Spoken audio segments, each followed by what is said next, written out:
I think fear is a natural thing. I think what is good that I've learned to do, and of course you read about this all the time now, is that you've got to learn to harness that fear and overcome it. There was a book come out years ago by a lady called Susan Jeffers, and she called the book Feel the Fear But Do It Anyhow.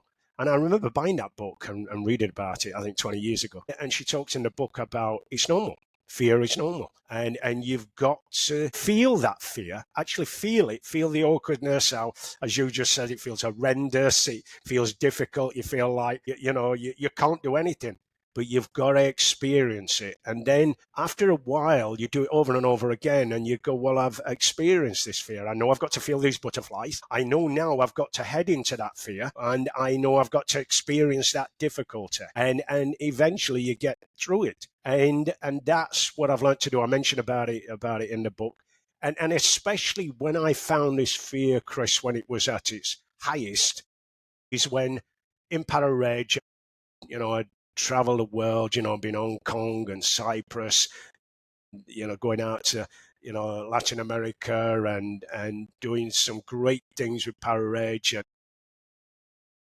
But then there was a crossroads. Round about the 7th, 8th year mark, I started to think, do you know something? I better think of my career, because I was coming up to the end. In those days, you could join up for 3 years, for 6 years, and for 9 years. I joined 9 years because it was more money. And I thought as well, 3 years will go like that. 6 years, you would have probably wished, I should have signed up for 9. But I was coming up to 9 years. So around about the 7-year mark, I'm thinking I've got to make a decision, and it's not like you can tell them on the last day, Chris, is it? So I thought to myself, right, 3 options. Get out into Civvy Street, which scared me. I got a lot of butterflies over that one, because I thought I'm going back to what I already know. And I didn't quite like that feeling, although it was tempting. That was an option. As you know, in the military, we have options, don't we? So option 1 was Civvy Street, The second option was to stay in Parachute. And that was a great enough option. I thought, well, I know what I'm going to do. Most guys, will become a sergeant major in 22 years. And I looked at that one very seriously, And then a lot of people had been saying, like what they'd done when I first joined the military, why don't you go to Hereford? Why don't you do this?